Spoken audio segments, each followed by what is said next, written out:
দলের কোনো নেতাকর্মী 5ই আগস্টের পর থেকে শুরু করে এখন পর্যন্ত কোনোভাবেই জুলাইকে কখনো বিক্রি করে নাই। আমরা জুলাইকে সবচেয়ে বেশি ধারণ করি। এই আন্দোলনে ছাত্র দলের শহীদ সংখ্যা বেশি।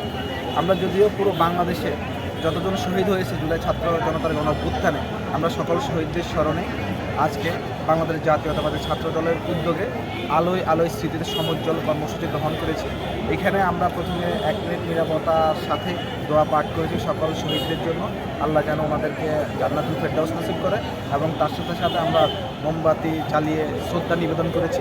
আপনারা জানেন দীর্ঘ 17 বছর ফ্যাসিবাদ বিরোধী আন্দোলন সংগ্রামে বাংলাদেশ জাতীয়তাবাদী দলের অনেক নেতাকর্মী শহীদ হয়েছে, এবং তার সাথে সাথে বিভিন্ন তখনকার সময়ের বিরোধী দলের অনেক নেতাকর্মীও শহীদ হয়েছে। তো আপনারা জানেন যে এই সংখ্যাটা বাংলাদেশ জাতীয়তাবাদী দলের বেশি।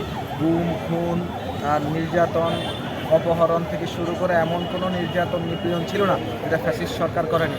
তারই পরিপ্রেক্ষিতে 17 বছর ধরে বাংলাদেশ জাতীয়তাবাদী ছাত্রদল রাজপথে মৃত্যু পতাকায় দাঁড়িয়ে বুলেটকে উপেক্ষা করে রাজনীতি করেছে। তারই ফলশ্রুতিতে বৈষম্য বিরোধী আন্দোলন থেকে পরবর্তীতে ছাত্র জনতার গণঅভ্যুত্থানে বাংলাদেশ জাতীয়তাবাদী ছাত্রদল সামনের সারি থেকে ভূমিকা রেখেছে। এবং আপনারা দেখেছেন বাংলাদেশ জাতীয়তাবাদী ছাত্রদলের কোনো নেতাকর্মী 5ই আগস্টের পর থেকে শুরু করে এখন পর্যন্ত কোনোভাবেই জুলাইকে কখনো বিক্রি করে নাই। কারণ জুলাইকে ধারণ করেছে। জুলাই ধারণ করার ব্যাপার, জুলাই পালন করার ব্যাপার, জুলাই লালন করার ব্যাপার, কিন্তু জুলাই বিক্রি করার ব্যাপার না। আমরা দেখেছি বাংলাদেশ জাতীয়তাবাদী ছাত্রদল গত বছরও আমরা সবার আগে আমরা শহীদদের প্রতি শ্রদ্ধা নিবেদন করেছি এই শহীদ দিনের এসে।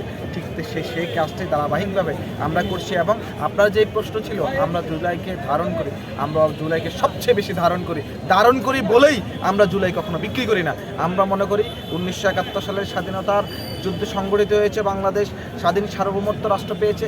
আমরা মনে করি 90-এর স্বৈরাচার বিরোধী আন্দোলনে বাংলাদেশের আবার গণতন্ত্র পুনরুদ্ধার হয়েছে। পরবর্তীতে দীর্ঘ 17 বছরের ফ্যাসিস্ট সরকারের পতনের মাধ্যমে বাংলাদেশে আবারও চলাফেরার স্বাধীনতা, রাজনৈতিক স্বাধীনতা থেকে শুরু করে সকল মৌলিক বিষয়গুলো আবারও নতুন করে মানুষের মাঝে জন্ম নিয়েছে, যে মানুষ সেটা পালন করছে।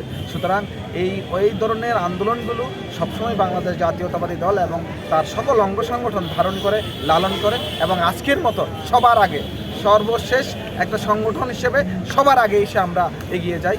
যেই সংগঠনটা বর্তমান বাংলাদেশে এতটাই বিশ্ববিদ্যালয় ক্যাম্পাসগুলোতে রাজনৈতিক চর্চাকে এতটাই স্বাগত জানাচ্ছে, অনুপ্রেরণা দিচ্ছে, সেটা আপনারা অবগত আছেন। আমরা জুলাইকে লালন করি, ধারণ করি, পালন করি, এবং সবার আগে আমরা জুলাইকে পালন করেছি, এবং এটা অব্যাহত থাকবে ইনশাআল্লাহ।